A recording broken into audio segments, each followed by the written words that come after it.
Good day mga paps. Another day, another vlog. So, samahan nyo ako ngayon mag front wheel bearing maintenance. So, gamit lang tayo dito guys ng 14mm na pangontra. And then 17mm socket pang luwag naman dito sa ehe natin. Sa bolt ng ehe. So, ayan. Iiti lang natin siya pakaliwa or counterclockwise. And this time, gamit naman tayo dito ng Allen wrench. Pantanggal ng front fender natin. Pwede nyo naman siyang hindi alisin, pero trip ko lang siyang alisin. Ayan, para mas mapadali yung pagbabaklas natin ng gulong. Ayan, so, patong natin siya dun sa bangka natin. Remove na natin yung bolt and yung washer guys. Tandaan nyo lang yung orientation nito kasi medyo same siya ng gas-gas. Kaya mas maganda. Tandaan nyo na lang. Ayan. So set aside natin. And then i-push natin pa kaliwa yung axle. Alalayan nyo lang yung gulong guys para hindi lumaglag kagad. So ayun yung ehe natin. So lilinisin natin yan mamaya. Then we can freely remove na yung front wheel natin. Dahan-dahanin nyo lang dun sa pagkalas dun sa may disc brake. I mean sa disc pad. So ito, I'm removing na yung collar. Yung pushing natin. So what we can do here is i-inspect natin yung bearing natin. Makikita nyo naman yan guys kung kinakalawang na or tuyo na yung grasa. Ganyan. This case, papan-checking dito, meron siyang parang butil-butil ng tubig sa loob. So it indicates na pinapasok siya ng water kapag either umuulan or nagwa-washing kayo. Ayan. As you can see, meron siyang parang droplets of water inside. There. So, syempre, maganda dyan is linisin muna natin. Hindi ko na aalisin actually yung dust seal. So, tissue lang. Gamit lang kayo dyan ng paper towel. Maikutin nyo lang para maalis yung lumang grasa and matuyo nyo siya.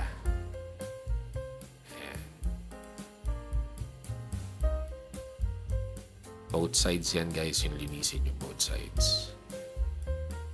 There. Kapag malinis na guys, this time gagamit tayo ng WD-40 white lithium grease. Okay, so kung wala naman kayo nito guys, pwede naman kayong gumamit na high temp na grasa. Gusto ko lang dito guys kasi madali siyang i-apply. Ayan, water resistant na siya. High temp din to guys.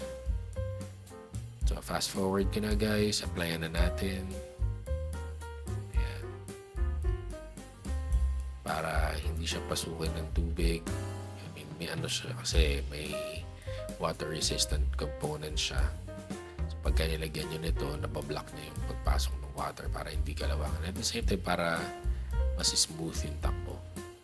Ito guys, pause nyo lang sa screen. Ito yung characteristics ng WD-40 natin. So, when checking dito guys, high temp din siya up to 148 degrees Celsius. Then water and heat resistant lubricant. Long lasting protection against rust and corrosion.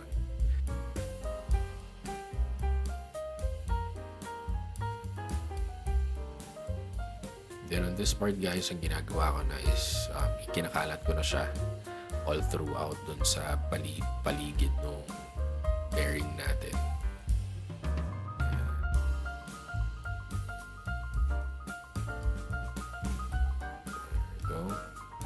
I've actually tested this out to WD-40 nito. Okay na okay siya guys.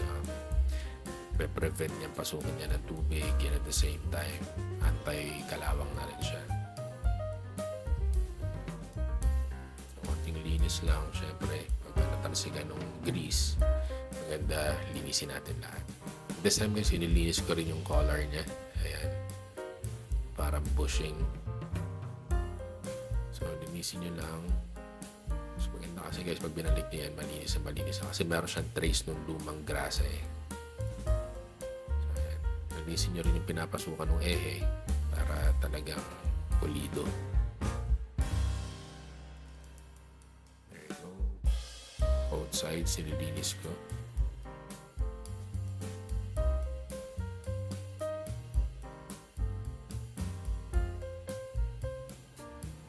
Next time, linisin nyo rin yung ehe ninyo, yung axle, yung kalimutan punasan.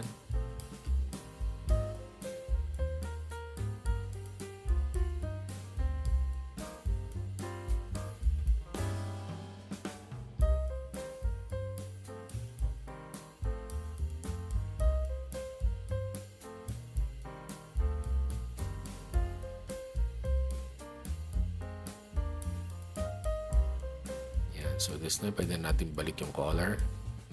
Yan. So well lubricated naman na yung loob.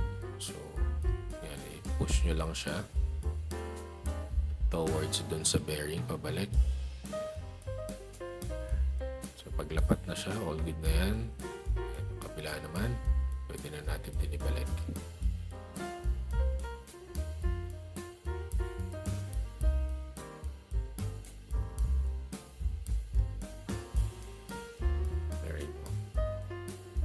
For good measure guys, nagdagdag pa ako ng lithium grease, white lithium grease doon sa loob habang nakakabit na yung collar natin or yung bushing.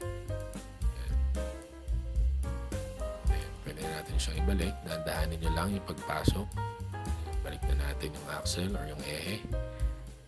And then punasan natin yung excess na lumabas na grasa guys. So ayan guys, kitang-kita nyo naman sobrang smooth na niya.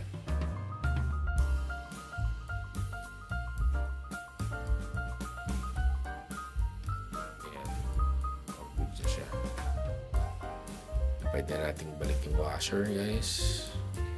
Washer muna and then yan, linisin na rin natin itong bolt natin. And then guys, para pagka binalik natin, malinis na talaga lahat. Yan. Nasa nyo lang siya guys. Hindi naman na kailangan sabunin yan.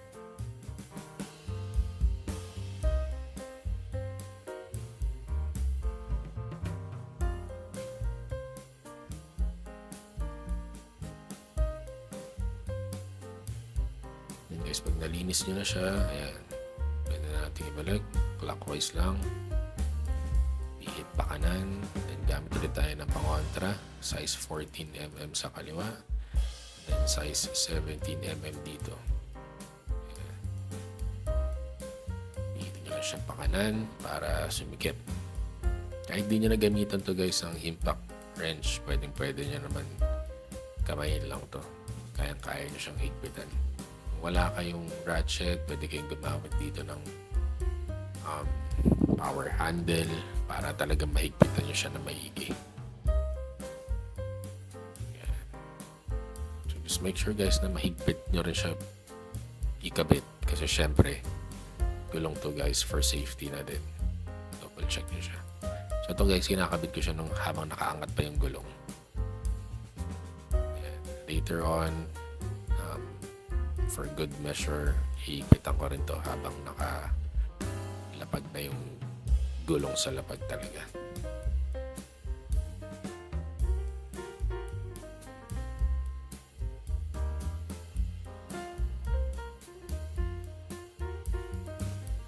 Yan, so naipitan na natin siya guys. Testingin nyo, maganda yung ikot, maganda yung play.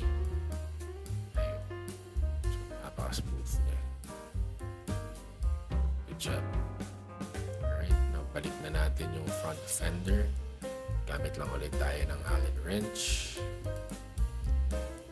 Okay, if umabot kayo dito sa part ng video na to, I just want to say thank you for watching. Now, you can comment down below if may questions kayo and I'll try to answer as soon as I can ulit. If you like this video, please give it a thumbs up and subscribe to my channel. And I'll be posting different tools and gadget reviews soon. Thank you for watching, peeps.